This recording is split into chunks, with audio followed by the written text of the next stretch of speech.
วางนะชายมันเลยชั่วโมงไปมันก็บ่เป็นหยังกะโอ้ก็ไม่เป็นหยังก็ซ้ำดีก็มันสวดมนต์มันยาวนะเป็นบทข้าวเป็นหยังเป็นบทอันโมฆะผลิตอย่างเงี้ยคือแม่ส่งชั่วโมงอ่ะท่านพระครูโอ้อันก็นั่งแหม2 ชั่วโมงก็แจ้งพอดี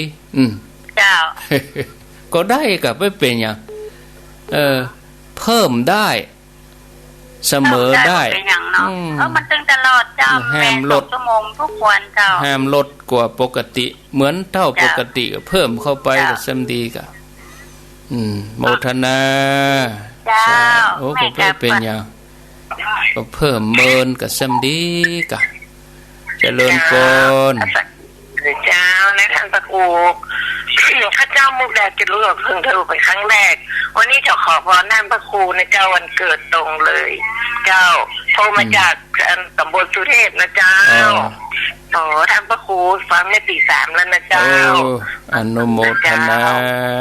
สาธุขอเจ้านั่นก็เดี๋ยวก็เอาปอนใต้รายการเอาปอนด้วยกันลวดกันตึงหมู่เลยเนาะ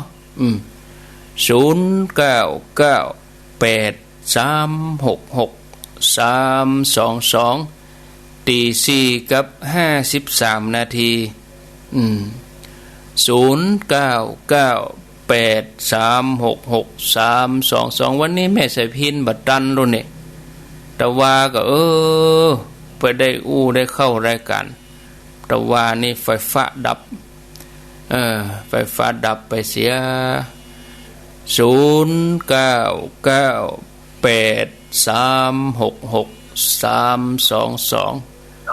ตี4:53นาทีเอาปิดวิทยุก่อนปิดวิทยุก่อนเจริญพรเมื่อปิดก็วางสายไม้มาแทนเจริญพรสาธุเจ้าจากดังใดโยมกัลยาที่เคยไปแม่ขจารย์ไปเห็นนะการถามท่านหน่อยสมมติว่าเขาอธิษฐานแล้วแต่เวลาเขาปฏิบัติเนี่ยมันบัดเต็มเวลาหรือมันขาดตกบกพร่องไปหน่อยนี่จะเป็นหนักเอาตามกำลังเฮานะเนาะเอาตามกำลังเฮาเอาปอที่เฮาจะทำได้แม่ว่าขาดไปอย่างใดขาดอย่างใดสมมติว่าอันเฮา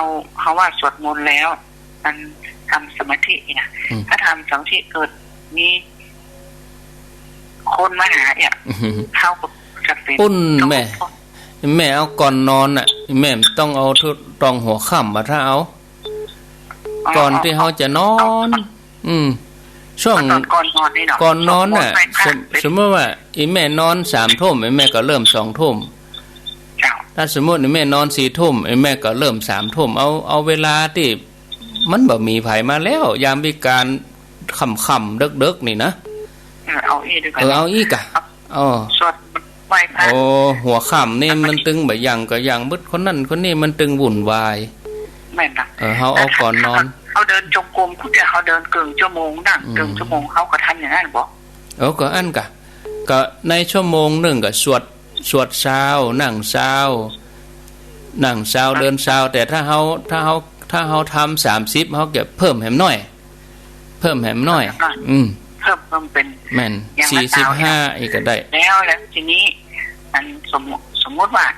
เขาเดินจงกรมไม่หนอถ้าเดินจงกรมมันเลยไปได้ก็บอกเป็นอย่างก็ไม่เป็นอย่างแต่เฮอเต่ากันถ้าอินทรีย์เฮากล้าถ้าร่างกายเฮาดีถ้าความเพียรเฮานักก็คงบ่เกิน1 ชั่วโมงอย่างละ1 ชั่วโมงไอ้แม่จะเดินไอ้แม่จะไอ้แม่ใครเดินม่วนไอ้แม่จะเดินชั่วโมงนั่งชั่วโมงก็ได้แต่เฮอต้องเต่ากันเต่ากันทีนี้เขาถือศีล5ดีกว่าเพราะศีล8นี่บางทีกลางวันมันมีอะไรอย่างมันบัดตันเวลาแม่นเอาศีล5แต่ว่าก็ตึงวันนี่ก็ตึงกินข้าว2 มื้ออยู่แล้วก็นั่น แต่มันแบบใจตรงเพลนบางทีมื้อที่ กลางวันมันก็เลยเสี่ยงตัวก็มีก็เอาเฮาก็ประเมินตัวเองเนาะแต่ละท่านก็ต้องประเมินตัวเองต้องรู้ตัวเอง ต้องประมาณตัวเองได้นะครั้งที่แล้วปฏิบัติ1 ถึง 7เนาะแล้วนี่มาเริ่มวันนี้เนาะน่ะวันนี้7 ค่ำ 8 ค่ำ 9 ค่ำนะอัฐมีบูชาแม่นละแม่ก็ได้เนาะวันนี้โชคดีวันนี้โชคดีกูเตือโทมันถึงวันนี้ถ้าเตือโทของคนอื่นครับเขาก็บูเท่าน้อยเนาะมันเป็นเนี้ยเมื่อคนหลายเนาะโมทนาก็อินดูเปิ้นที่เปิ้นโทรบ่ติดจะไปคิดว่าโอ้เฮามีบุญเนี่ยก็เอ็มใจคนหลายเนาะเจริญปนเจริญปนติดแล้วครับจากตังใดจากฝางครับอำเภอฝางสันต้นมือโดยสันต้นมือเนาะครับขอโทษเตอร์จุมาเตอร์อันที่ผมถอยรถไปจนนั่นน่ะพ่อสีมากอ่ะครับก็ไปเป็นอย่างก็ไปเป็นอย่าง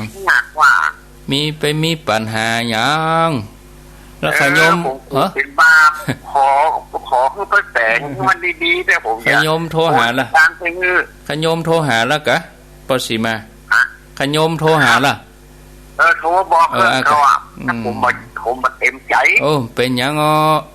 เป็นเดือดร้อนมันสบายไม่มีปัญหาก่อนเข้าอาจารย์เนี่ยผมจะไปเอี่ยวหานะก็ปุ้นกันแต่จะเป็นวันใดยังผมพูดเดือก็ว่ากันเนาะจะขอลูกหลานขับไปรถไปส่งกันแนมฟังกันถึงวันเถอะผมเนาะเขาเดือดให้ผมไว้พ่อคนอายุ80 ปลายเปิ้นว่าขับรถให้พ่อออกไปขับด้วยเนี่ยได้ป่อใครไปฟังธรรมเลยเราก็ป่อไปทำบุญน้อยเนาะป่อก็จะป่อไปเคยเป็นมหานาราธะเลยเนาะไปเจอกัน2 คนชวนคนอื่นไปเขาก็มีเก้าที่มีก็จะมีคนขับไปส่งก็ถึงจะไปมาไปสักกรรมเป็นยังโอกาสหน้าเนาะยินดีเด้อยินดีสาธุปอสีมาลาไป